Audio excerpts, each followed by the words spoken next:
हाँ, तो मैं आपको ये बता रहा था कि जो पहले हमको जो कॉपर प्राप्त हुआ उसमें केवल जो प्रोटॉन और इलेक्ट्रॉन की संख्या थी वो कैसे थी, वो बराबर थी, उसमें जितने प्रोटॉन थे उतने इलेक्ट्रॉन थे, लेकिन हमने उसको जब ऊर्जा दी, अलग से ऊर्जा प्रदान करी, तो ऊर्जा प्रदान करने के कारण से क्या हो गया, वो अनस्टेबल था पहले से ही, वो जंप करके दूसरे परमाणु में चला गया, तो अब इलेक्ट्रॉन की संख्या क्या हो गई, कम हो गई। अब इलेक्ट्रॉन यहाँ पर कितने हो गए, अब इलेक्ट्रॉन की संख्या हो गई 28, जिसके कारण से इस परमाणु पर कौन सा आवेश ज्यादा हो जाएगा, धन आवेश ज्यादा हो जाएगा, प्रोटॉन की संख्या ज्यादा होगी, जिसके कारण से अब नए चीज का निर्माण होगा जिसको हम बोलेंगे कॉपर आयन, कॉपर के आवेश का निर्माण होगा, है ना, कॉपर के आयन का निर्माण होगा, है ना। तो इसको जब हम बोलते हैं ना कि आवेश का निर्माण हुआ, तो आवेश जब इधर से उधर फ्लो होते हैं, आवेश जो है वो प्रवाह होते हैं, जो लेटेस्ट थ्योरी है वो ये बोलती है कि इलेक्ट्रॉन जंप नहीं करते हैं, इलेक्ट्रॉन के ऊपर के जो आवेश होते हैं, इलेक्ट्रॉन के ऊपर के जो आवेश होते हैं वो जो है वो ट्रांसफर होते हैं, एक से दूसरी जगह पर जाते हैं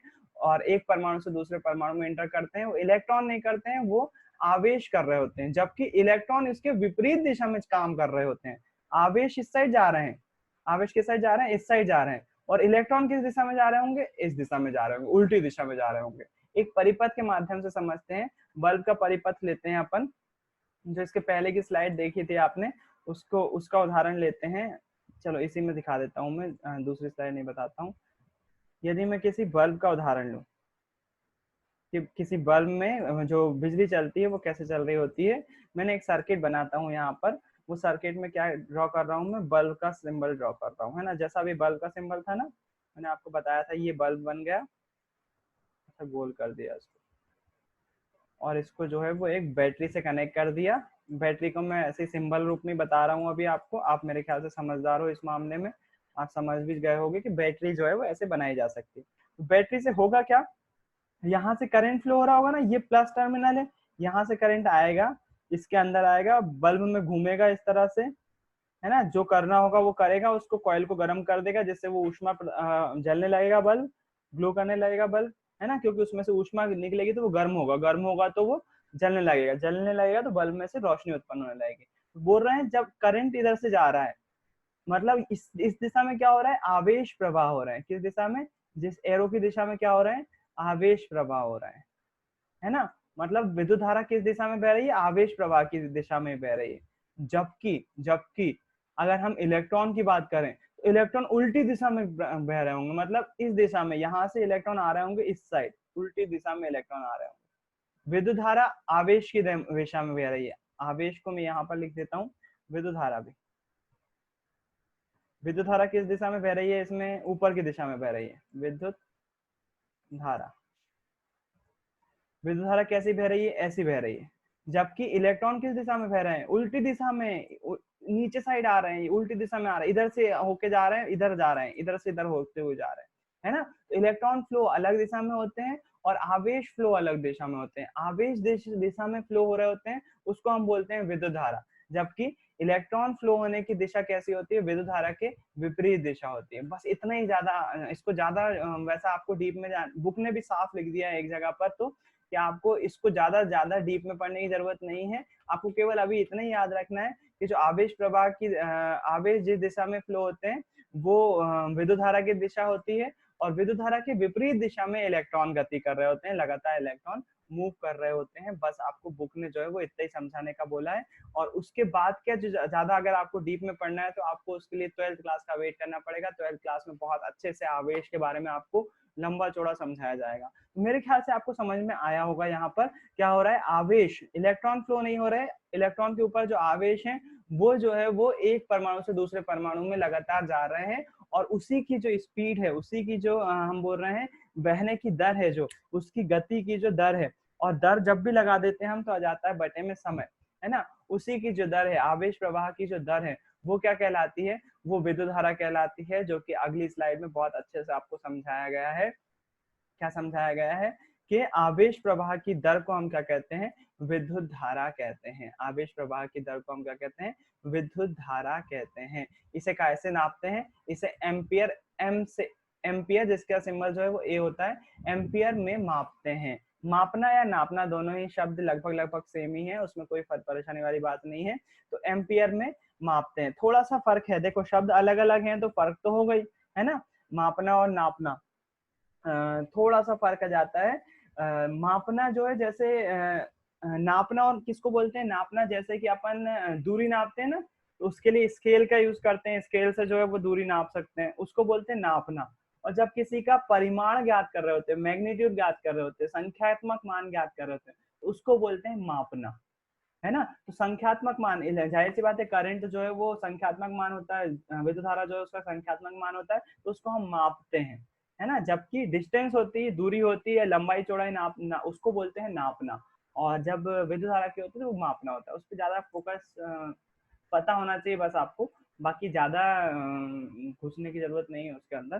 तो अपन जो विद्युत धारा की डेफिनेशन होती है वो क्या होती है, आवेश प्रवाह की दर को विद्युत धारा कहते हैं, है ना। आवेश प्रवाह की दर को विद्युत धारा कहते हैं, और उसको काय में नापते हैं, एम्पियर में नापते हैं। एम्पियर क्या है, इसकी इकाई है।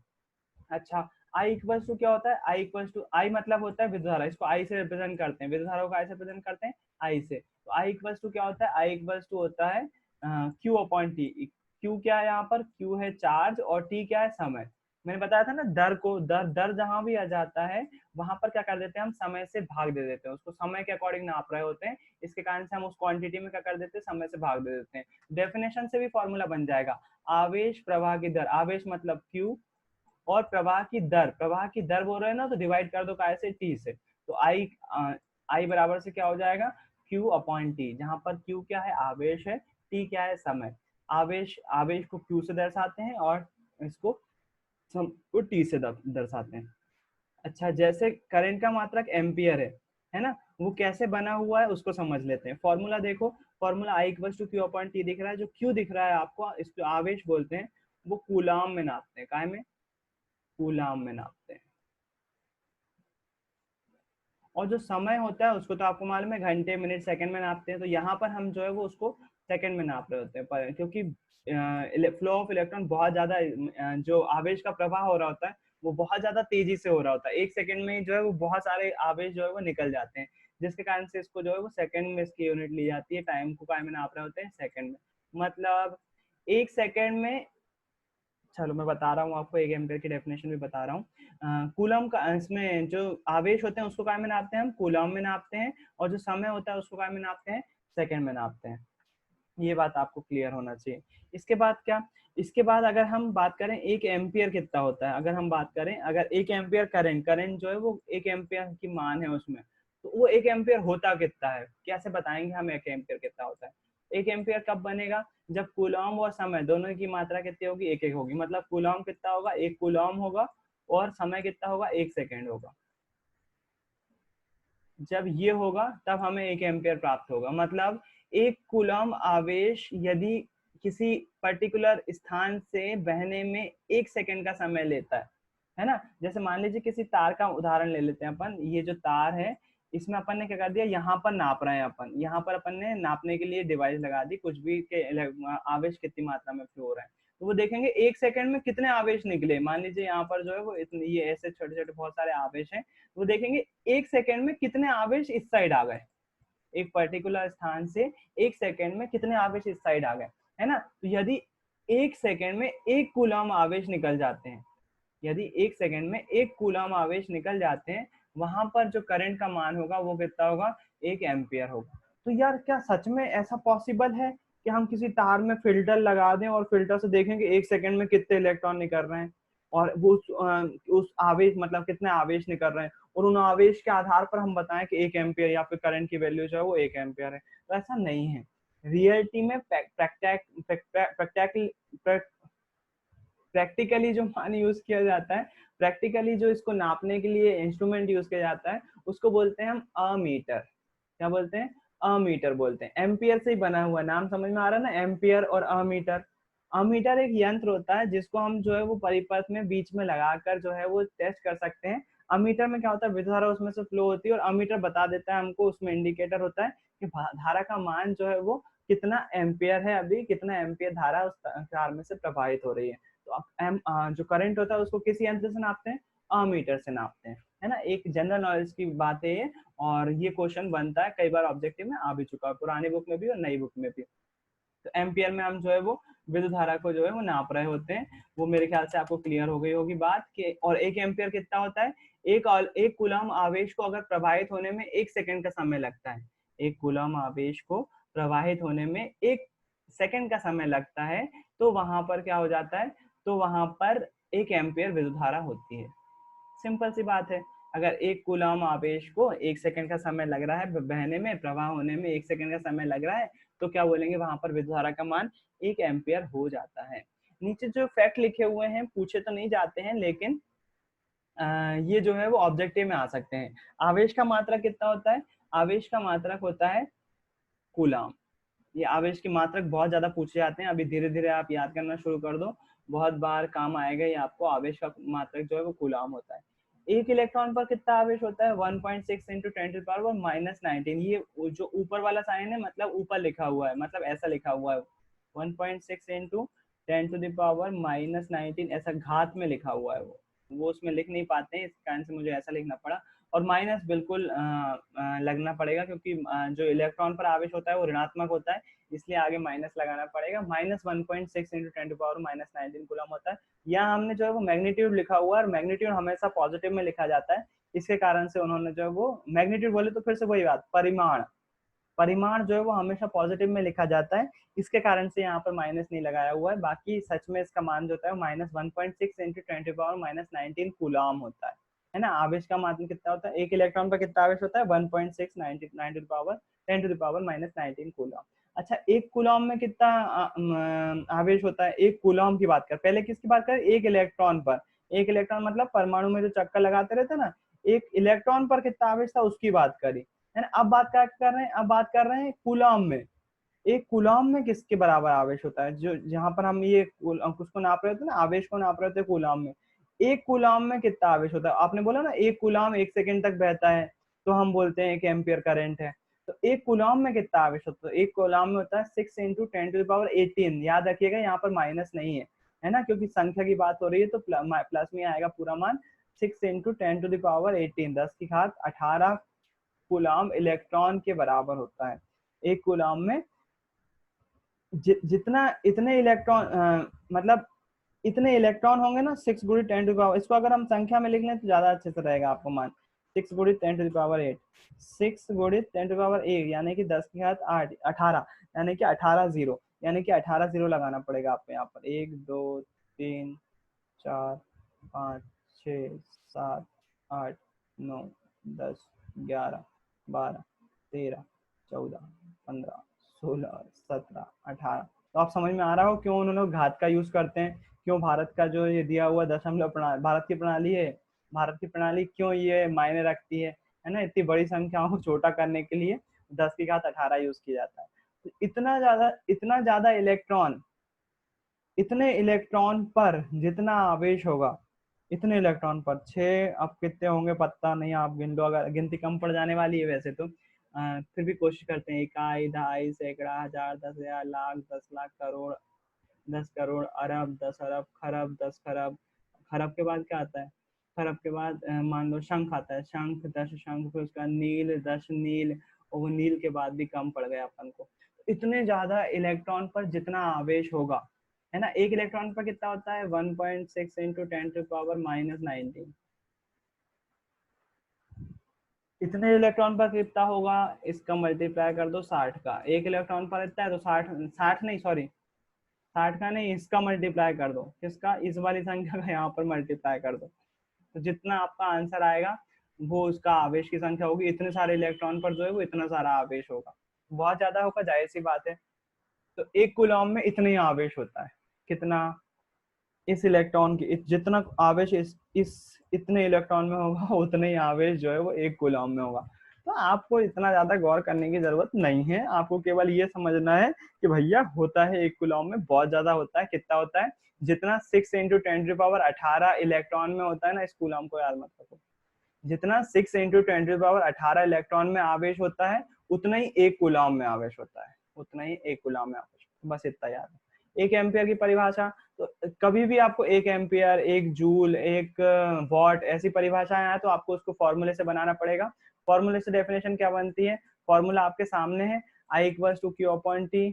एक एम्पियर की परिभाषा पूछी हुई है ना, एक एम्पियर की परिभाषा पूछी हुई, तो आई का में नापते हैं, एम्पियर में नापते हैं, तो यही पूछी हुई है, एम्पियर की परिभाषा पूछी हुई है। और इसको काय में नापते हैं, इसको कूलॉम में नापते हैं, इसको काय में नापते हैं, सेकंड में नापते हैं।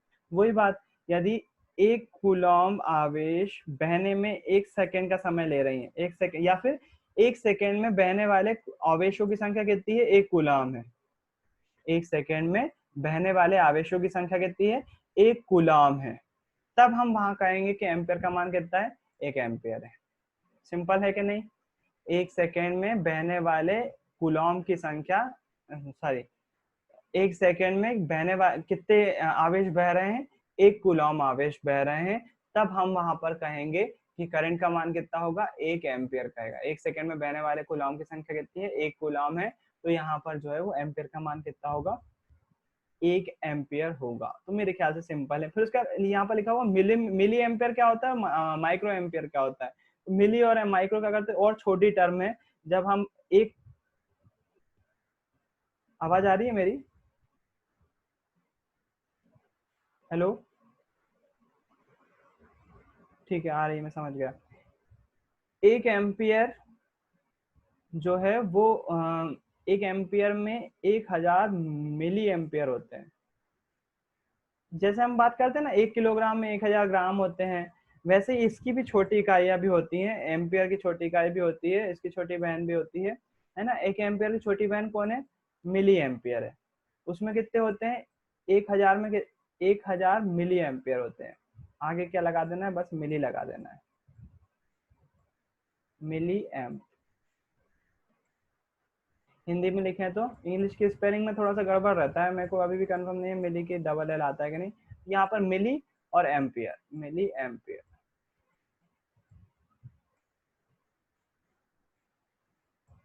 मिली। 1 एम्पियर में कितने, 1000 मिली एम्पियर। अच्छा, अगर हम बात करें 1 मिली एम्पियर में, 1 मिली एम्पियर में ऐसा लिखते हैं, स्मॉल एम लिखते हैं मिली एम्पियर को, और कैपिटल ए लिखते हैं, ये इसका सिंबल होता है। 1 मिली एम्पियर में कितने माइक्रो एम्पियर होते हैं, ये उससे भी छोटी बहन है ना। तो 1 मिली एम्पियर में 1000 माइक्रो एम्पियर होते हैं। माइक्रो को कैसे लिखते हैं, ऐसा म्यू बनाते हैं, माइक्रो एम्पियर। 1 एम्पियर में 1000 मिली एम्पियर, और 1 मिली एम्पियर में 1000 माइक्रो एम्पियर। ये तीनों बहने हैं, तीनों बहने। एम्पियर है ना, इसलिए बहना के बहने कहना अच्छा लग रहा है ना। तो सबसे पहले कौन सी बड़ी बहन है, एम्पियर। उसकी छोटी बहन कौन सी है, मिली एम्पियर। इसको कैसे लिखते हैं, स्मॉल एम लिखते हैं और कैपिटल ए लिखते हैं, मिली एम्पियर। उससे सबसे छोटी कौन सी है, माइक्रो एम्पियर। म्यू बनाते हैं ऐसा, यू केवल यू नहीं है, ध्यान रखना मैं कैसे बना रहा हूँ, इसको ऐसा ले गया और ऐसे बनाया, माइक्रो एम्पियर, है ना। तो इसमें संबंध लिखने को आ सकता है कि 1 एम्पियर में कितने मिली एम्पियर होते हैं, या फिर 1 एम्पियर में कितने माइक्रो एम्पियर होते हैं। तो इसकी हम बड़ी बहन को दोनों छोटी बहन के टर्म में भी लिख सकते हैं। अगर 1 एम्पियर की बात करें तो इसमें 10⁻³ यानी कि कितने, 1000 मिली एम्पियर होंगे, और 10⁻6, 10⁻6 माइक्रो एम्पियर होंगे, मतलब इससे दुगने, छोटी वाली से दुगने, 10⁻6 माइक्रो एम्पियर, है ना। ऐसे इसको भी अगर हम बात करें, मिली एम्पियर में कितने होते हैं, 10⁻³ माइक्रो एम्पियर होते हैं। और बाकी इसकी तो अब जरूरत ही नहीं है, इसको अपन बड़े के रूप में लिखेंगे तो वो माइनस में आएगा, तो उसको उसको लिखने की जरूरत ही नहीं है। अगर इसको एम्पियर में बात करें तो कितना हो जाएगा, 10⁻−6 एम्पियर हो जाएगा, 10⁻−6। तो उसकी जरूरत नहीं पड़ेगी। आपको जो मेन जरूरत पड़ेगी वो किसकी जरूरत पड़ेगी, ऊपर वाले की जरूरत पड़ेगी। 1 एम्पियर में कितने, 10⁻³ मिली एम्पियर और 10⁻6 माइक्रो एम्पियर। सबसे बड़ी बहन कौन है, एम्पियर, उससे छोटी मिली एम्पियर, फिर उसके साथ छोटी माइक्रो एम्पियर। यूनिटी है, क्योंकि आप उसका मान इतना ज्यादा कम यूज होता है करंट का, इसलिए जो है वो माइक्रो एम्पियर में इसका कॉन्सेप्ट आ जाता है। तो मिली एम्पियर और माइक्रो एम्पियर क्या है, एम्पियर की छोटी बहन है। एम्पियर से छोटी कौन सी है, मिली एम्पियर है, उससे छोटी कौन सी है, माइक्रो एम्पियर है। तो 1 एम्पियर में कितने मिली एम्पियर होते हैं, 1000 मिली एम्पियर होते हैं, या 10⁻³ मिली एम्पियर होते हैं। 1 एम्पियर में कितने माइक्रो एम्पियर होते हैं, तो 10⁻6 माइक्रो एम्पियर होते हैं, है ना। वो उससे 3 गुना जो है वो, मिली एम्पियर जो है वो 3 गुना छोटी है, और ये जो है वो 6 गुना, 10⁻6 गुना। ठीक है, मेरे ख्याल से समझ गया हो इतना तो। उसके बाद एक और फैक्चुअल बेस लिखा हुआ है जो कि ऑब्जेक्टिव बनता है आपका। एम्पियर को कैसे नापते हैं, अमीटर से नापते हैं। अमीटर जो है यहाँ पर यंत्र का नाम है, अमीटर यंत्र का नाम है। और अमीटर को हमेशा श्रेणी क्रम में जोड़ते हैं। अब ये श्रेणी क्रम के लिए आपको थोड़ा सा इस लाइन को वेट करना पड़ेगा, अपन जब तक अपन संयोजन नहीं पढ़ ले रहे हैं तब तक आप इसको केवल याद रख लो, रट लो। अमीटर को काय में जोड़ते हैं? श्रेणी क्रम में। कैसे जुड़ता है श्रेणी क्रम में, वो अपन थोड़ी सी चर्चा करेंगे बाद में, जब अपन श्रेणी क्रम पढ़ेंगे तब आपको समझाऊंगा। अभी के लिए मैं आपको इतना बता सकता हूँ, यदि मैं एक सर्किट बनाऊं छोटा सा, जैसा अपन ने अभी बल्ब जलाया था ना, एक बल्ब का सर्किट बनाया था, उस बल्ब वाले सर्किट को अगर मैं फिर से बनाऊं, यहाँ पर कुछ ऐसा दिखाई दे रहा है वो, यदि यहाँ पर इसको मैं बैटरी से जोड़ दूं और मैंने इसको जैसे कनेक्ट करूंगा, ये बल्ब जो है वो जलने लगेगा, ग्लो करने लगेगा, क्योंकि तार से जो है वो विद्युत धारा बहेगी, तार गर्म होगा और क्या होगी, ऊष्मा उत्पन्न होगी और जो है वो जलने लगेगा।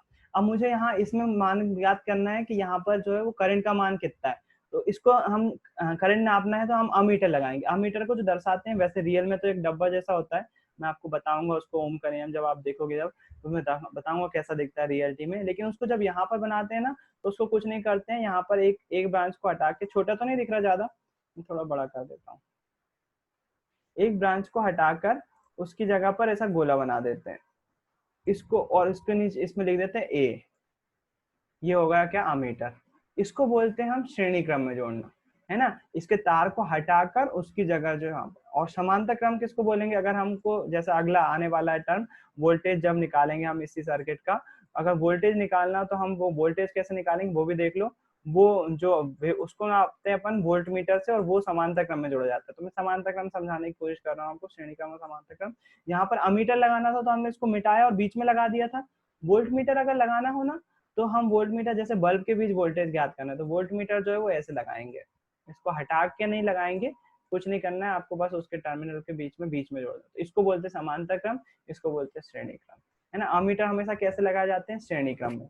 और वोल्ट मीटर कैसे लगाए जाते हैं? समांतर क्रम में। खैर अभी तो शुरुआत ही है, धीरे धीरे बहुत ज्यादा आएगा। मैंने आपको केवल बेसिक बता दिया कि अमीटर इस श्रेणी क्रम में जुड़ने का तात्पर्य ये है ना। जब आप पूरा चैप्टर पढ़ लोगे तो आपको अपने आप ही समझ में जाएगा कि श्रेणी क्रम क्या होता है और समांतर क्रम क्या होता है।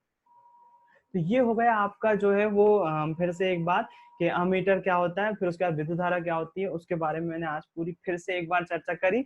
और मेरे ख्याल से कल की अपेक्षा आज आपको थोड़ा बहुत अच्छे से समझ में आया होगा, क्योंकि सोर्सेस अपने बदल गए हैं, सोर्सेस थोड़े से आगे हो गए हैं, उसके कारण से कल ज्यादा अच्छे से नहीं समझा पाया था, लेकिन आज आपको समझ में आया होगा क्या होता है।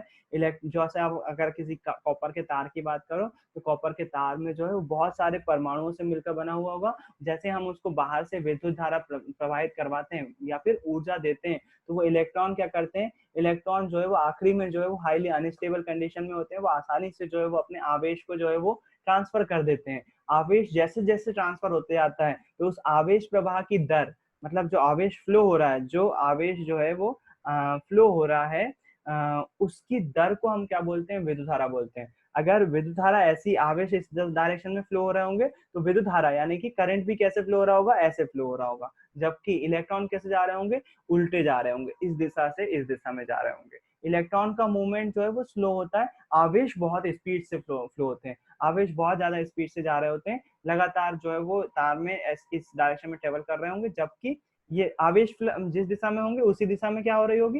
विद्युत धारा फ्लो हो रही होगी। जबकि इलेक्ट्रॉन की दिशा इसके विपरीत होगी, इलेक्ट्रॉन जो है वो इस दिशा में गति कर रहे होंगे। तो ये हो गई विद्युत धारा की डेफिनेशन, कि विद्युत धारा की परिभाषा क्या होती है। फिर उसके बाद उसका फॉर्मूला क्या होता है? I equals to Q upon T. Q क्या है? आवेश है। टी क्या है? समय है। क्यू को काय में नापते हैं? कूलॉम में नापते हैं। समय को काय में नापते हैं? यहाँ पर सेकंड में नापते हैं। मिनट और आवर भी यूज कर सकते हैं, लेकिन मिनट और एक मिनट में जो है वो आवेश की संख्या बहुत ज्यादा हो जाएगी, इसलिए जो है वो सबसे कम यूनिट जो होती है वो सेकंड की होती है। कम मात्रा जो है वो सेकंड की होती है, इसलिए सेकंड का मामला हम जो है सेट रखते हैं। उसके बाद देखा हमने एम्पियर में नापते हैं इसको, करंट को। एम्पियर के अलावा किस इंस्ट्रूमेंट का यूज करते हैं? अमीटर का यूज करते हैं। उसके बाद देखा कि एक कूलॉम में कितने आवेश होते हैं, या फिर एक इलेक्ट्रॉन, पहले देखा एक इलेक्ट्रॉन पर कितने आवेश होते हैं। एक इलेक्ट्रॉन पर आवेश होते हैं 1.6 इंटू 10⁻⁻19 कूलॉम। फिर उसके बाद फिर एक कूलॉम में कितने आवेश होते हैं? एक कूलॉम में आवेश होते हैं कितने? 6 इंटू 10⁻18 इलेक्ट्रॉन पर जितना आवेश होता है, 6 इंटू 10, बहुत बड़ी सी संख्या आई थी ना, उतने इलेक्ट्रॉन पर जितना आवेश होता है वो बराबर होता है एक कूलॉम के, है ना। उतने सारे, जितना 6 के बाद 18 जीरो लगे हुए थे, उतने इलेक्ट्रॉन पर जितना आवेश होगा वो कितना होगा? एक कूलॉम के बराबर होगा। उसके बाद एक एम्पियर की डेफिनेशन में देख लिया अपन ने, एक कूलम आवेश को यदि बहने में 1 सेकंड का समय लग रहा है, या फिर इसका जस्ट उल्टा अपन शब्दों को तोल के बोले तो 1 सेकंड में प्रवाहित होने वाले आवेशों की संख्या यदि 1 कूलम हो, 1 सेकंड में प्रवाहित होने वाले आवेशों की संख्या 1 कूलम हो, तो वहां पर 1 एम्पियर करंट होता है, 1 एम्पियर विद्युत धारा होती है ना। ये 1 एम्पियर की परिभाषा हो गई। अमीटर के बारे में आपको बता दिया मैंने कि अमीटर के बारे में एक और जनरल नॉलेज की बात है, जो इसका प्रतिरोध होता है वो शून्य होता है। इस बारे में भी मैं एक बार फिर से चर्चा करूंगा जब आप प्रतिरोध पढ़ लोगे, उसके बाद फिर से आऊंगा, मैं फिर से आपको समझाऊंगा। और अगर मैं भूल जाऊं तो आपका काम है याद दिलाना कि भैया अमीटर का प्रतिरोध शून्य कैसे होता है। प्रतिरोध आपने पढ़ाया था तो आपने ये बोला था कि प्रतिरोध जब पढ़ाऊंगा तब बताऊंगा, है ना। तो अभी के लिए याद रखने वाली बात 2 बातें हैं। अमीटर को श्रेणी क्रम में जोड़ा जाता है और अमीटर का प्रतिरोध लगभग शून्य होता है, नगण्य होता है, नगण्य बोलते हैं, नगण्य, ना के बराबर, है ना प्रतिरोध। तो इन दोनों बातों को थोड़ा सा वेट करना पड़ेगा, धीरे धीरे अपन सीखते जाएंगे। आज की क्लास में यही खत्म कर रहा हूँ। मुझे मालूम है मैंने कल की क्लास को ही आगे बढ़ाया है, लेकिन फिर भी आज बहुत सारी चीजें आपको जो है वो समझ में आई होंगी, है ना। आज की क्लास में यही खत्म कर रहा हूँ।